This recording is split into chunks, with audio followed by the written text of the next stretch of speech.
मित्रांनो, जे विद्यार्थी 2026 मध्ये बी-एड साठी ॲडमिशन घेत आहेत, ज्यांनी बी-एड सी-ई-टी दिली आहे, अशा विद्यार्थ्यांसाठी अत्यंत महत्त्वाची बातमी आहे. कारण सी-ई-टी सेलने त्यांच्या शेड्यूलनुसार आपली फायनल मेरिट लिस्ट पब्लिश केलेली आहे आणि आजच्या या व्हिडिओमध्ये आपण त्या मेरिट लिस्टमध्ये तुमचं नाव कसं चेक करायचं आणि आता ही मेरिट लिस्ट पब्लिश झाली म्हणजे यापुढचं आपलं शेड्यूल काय असेल, या सर्व गोष्टी आपण आजच्या या व्हिडिओमध्ये डिस्कस करणार आहोत. तर बी-एडच्या विद्यार्थ्यांसाठी असणारी जी ॲडमिशन काउन्सिलिंग आहे ती ग्लोबल ऑनलाईनमध्ये सुरू करण्यात आलेली आहे. तर या काउन्सिलिंगमध्ये तुम्हाला 1-on-1 काउन्सिलर ऍक्सेस दिला जातो. तुम्हाला मिळालेले मार्क्स आणि तुम्हाला कुठल्या कॉलेजला ऍडमिशन घ्यायचं आहे याविषयी डिस्कशन केलं जातं. तसंच विद्यार्थी मित्रांनो, मागच्या वर्षीचा जो कट ऑफ होता, मागच्या वर्षीचे जे ऍडमिशन होते त्यानुसार कुठल्या कॉलेजला तुमचा नंबर लागू शकतो याविषयी डिसिजन देणं असेल किंवा तुमचं डॉक्युमेंट व्हेरिफिकेशन असेल, तर अगदी कॅप राऊंडच्या नोटिफिकेशन पासून तर तुमच्या कॉलेजच्या ऍडमिशन पर्यंत या सर्व स्टेपमध्ये ग्लोबल ऑनलाईनचे ऍडमिशन काउन्सिलर्स तुम्हाला मदत करणार आहेत. त्यामुळे लवकरात लवकर दिलेल्या नंबर्सवरती कॉन्टॅक्ट करा आणि ही काउन्सिलिंग जॉईन करून महाराष्ट्रातल्या टॉपच्या कॉलेजेसमध्ये ऍडमिशन घेण्याची तयारी सुरू करा. तर मित्रांनो, इथे सीईटी सेलच्या ऑफिशियल पोर्टलवरती आल्यानंतर बी-एडच्या कॅप पोर्टलमध्ये आपल्याला मेरिट लिस्ट या सेक्शनमध्ये वेगवेगळ्या प्रकारच्या मेरिट लिस्ट दिसत आहेत. तर इथे round 1 final merit list MS B.Ed म्हटलं आहे, म्हणजे ज्या विद्यार्थ्यांनी बी-एडची सीईटी दिली आहे आणि MS कॅटेगरीमधून ते येतात, म्हणजेच महाराष्ट्र स्टेटचे कॅन्डिडेट जे आहेत त्यांच्यासाठी असणारी ही फायनल मेरिट लिस्ट असेल. त्यानंतर round 1 final merit list MS B.Ed ELCT, म्हणजे ज्या विद्यार्थ्यांनी ELCT दिली आहे अशा महाराष्ट्राच्या विद्यार्थ्यांसाठी ही बी-एड ELCTची मेरिट लिस्ट असेल.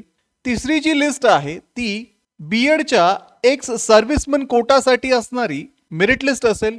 पुढची मेरिट लिस्ट ही OMS साठी आहे, जे विद्यार्थी महाराष्ट्र व्यतिरिक्त आहेत आणि बी-एड सीईटी त्यांनी दिली आहे त्यासाठी असणारी ही लिस्ट असेल. त्यानंतर round 1 final merit list OMS B.Ed ELCT, म्हणजे ज्यांनी ELCT दिलेली आहे आणि OMS कॅटेगरीमधून येतात अशा विद्यार्थ्यांसाठी ही OMS बी-एड ELCTची मेरिट लिस्ट असेल. आणि शेवटी not considered in round 1 final merit list, म्हणजे ज्या विद्यार्थ्यांना फायनल मेरिट लिस्ट मध्ये कन्सिडर केलेलं नाही अशा विद्यार्थ्यांची एक शेवटी लिस्ट दिलेली आहे. आता तुम्ही जी सीईटी दिली आहे, जर तुम्ही महाराष्ट्र कॅन्डिडेट असाल आणि बी-एड सीईटी तुम्ही दिली असेल तर MS बी-एड सीईटी या मेरिट लिस्ट मध्ये तुमचं नाव आलेलं असेल आणि तुमचा रँक इथे तुम्हाला पाहायला मिळणार आहे. तर या लिस्टमध्ये आपण आपला मेरिट नंबर पाहू शकतो. इथे सुरुवातीच्या कॉलममध्ये तुमचा मेरिट नंबर म्हणजेच तुमचा रँक दिलेला आहे. त्यानंतर तुमचा ऍप्लिकेशन ID, कॅन्डिडेट नेम म्हणजे तुमचं नाव, डेट ऑफ बर्थ, तुमची कॅटेगरी, तुमचं कॅन्डिडेचर टाईप आणि इतर रिझर्वेशन संदर्भात माहिती इथे दिलेली असून सोबतच तुमचे सीईटीचे पर्सेंटाईल आणि इतर इन्फॉर्मेशन इथे दिलेली आहे. तर विद्यार्थी मित्रांनो, तुम्ही तुमचं नाव चेक करण्यासाठी एकतर तुम्ही तुमचा ऍप्लिकेशन ID इथे वापरू शकता, जो कॅप ॲप्लिकेशन फॉर्म भरल्यानंतर जनरेट झाला होता. त्याद्वारे तुम्ही या PDF मध्ये तुमचं नाव सर्च करू शकता. एकदा की तुमचं नाव तुम्ही सर्च केलं त्यानंतर तुम्हाला तुमचा स्टेट मेरिट रँक इथे पाहायला मिळेल.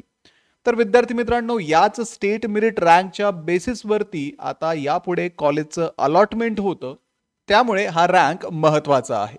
आणि जर तुम्ही बी-एड ELCT दिली असेल आणि महाराष्ट्र स्टेट कॅन्डिडेट तुम्ही असाल तर दुसरी लिस्ट ही तुमच्यासाठी आहे, जिथे MS बी-एड ELCT आपल्याला पाहायला मिळत आहे. तर या लिस्टमध्ये सुद्धा पहिल्या लिस्ट प्रमाणेच तुमचे पर्सेंटाईल, तुमचं नाव, तुमचा रँक ॲज पर ELCT दिलेला आहे. आता विद्यार्थी मित्रांनो, आपलं नाव चेक करत असताना आपल्या नावापुढे काही रिमार्क आला आहे का हे सुद्धा तुम्ही चेक करायला विसरू नका. ज्या पद्धतीने या कॅन्डिडेटच्या समोर इथे एक रिमार्क सीईटी सेलने दिलेला आहे. इथे त्यांनी सांगितलेलं आहे, सबमिट और upload domicile LC birth certificate mentioning the place of birth. For more information please check document verification status link given in the candidate log in. तर इथे या विद्यार्थ्याला डोमिसाइल सर्टिफिकेट, लिव्हिंग सर्टिफिकेट किंवा बर्थ सर्टिफिकेट अपलोड करण्यासाठी remark CET सेलने दिलेला आहे. त्याचं कारण हेही असू शकतं की त्या डॉक्युमेंटमध्ये काही मायनर इश्यू असेल आणि त्यासाठी त्या विद्यार्थ्याला ते डॉक्युमेंट परत अपलोड करायचं सांगितलं आहे.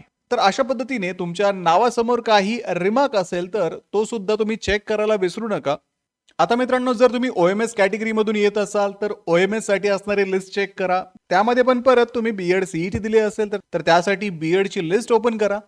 जर तुम्ही ELCT दिली असेल आणि OMS कॅटेगरीमधून तुम्ही येत असाल तर OMS ची लिस्ट तुम्हाला इथे चेक करावी लागेल. आता विद्यार्थी मित्रांनो, आता इथे शेवटी तुम्हाला नॉट कन्सिडर्ड लिस्ट सुद्धा दिलेली आहे. ज्या विद्यार्थ्यांची नावं या मेरिट लिस्टमध्ये कन्सिडर केलेले नाहीयेत अशा विद्यार्थ्यांची नावं यामध्ये असतील. तर इथे या लिस्टमध्ये नाव असण्याचं कारण हे एकच असू शकतं की एकतर त्या विद्यार्थ्याने फॉर्म भरायला सुरुवात केली पण फॉर्म पूर्ण सबमिट केला नाही, किंवा मग त्या विद्यार्थ्याने फॉर्म भरला, डॉक्युमेंट्स अपलोड केले, पण डॉक्युमेंट्समध्ये जो इश्यू होता तो शेवटपर्यंत त्या विद्यार्थ्याला रिझॉल्व्ह करता आला नाही. जे रिक्वायर्ड डॉक्युमेंट होते ते पाहिजे त्या फॉर्मॅटमध्ये परत ॲप्लिकेशनमध्ये अपलोड न केल्यामुळे त्या विद्यार्थ्याचा फॉर्म रिजेक्ट झाला असेल आणि त्याला मेरिट लिस्टमधून बाहेर काढलं असेल.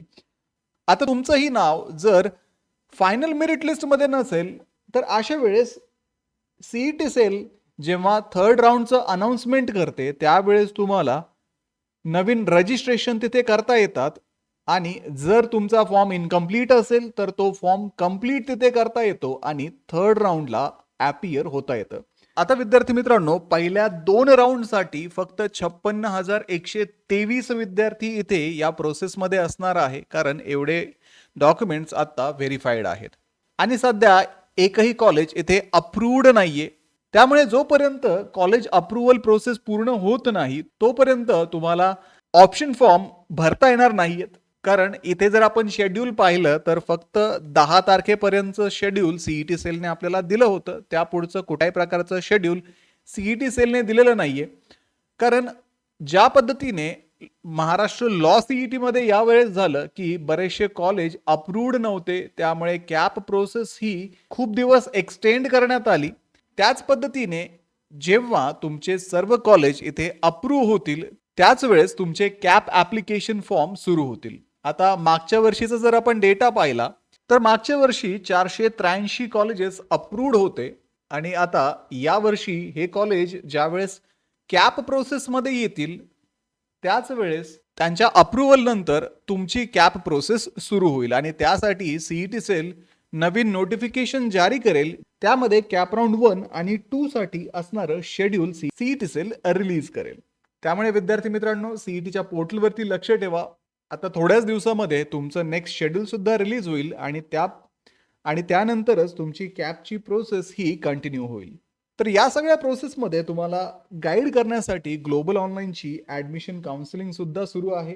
तर या काउन्सिलिंगमध्ये तुम्हाला 1-on-1 काउन्सिलर ॲक्सेस दिला जातो. तुम्हाला मिळालेले मार्क्स आणि तुम्हाला कुठल्या कॉलेजला ॲडमिशन घ्यायचं आहे याविषयी डिस्कशन केलं जातं. तसंच विद्यार्थी मित्रांनो, मागच्या वर्षीचा जो कट ऑफ होता, मागच्या वर्षीचे जे ॲडमिशन होते त्यानुसार कुठल्या कॉलेजला तुमचा नंबर लागू शकतो याविषयी डिसिजन देणं असेल किंवा तुमचं डॉक्युमेंट व्हेरिफिकेशन असेल, तर अगदी कॅप राऊंडच्या नोटिफिकेशन पासून तर तुमच्या कॉलेजच्या ऍडमिशन पर्यंत या सर्व स्टेपमध्ये ग्लोबल ऑनलाईनचे ऍडमिशन काउन्सिलर्स तुम्हाला मदत करणार आहेत. त्यामुळे लवकरात लवकर दिलेल्या नंबर्सवरती कॉन्टॅक्ट करा आणि ही काउन्सिलिंग जॉईन करून महाराष्ट्रातल्या टॉपच्या कॉलेजेसमध्ये ऍडमिशन घेण्याची तयारी सुरू करा.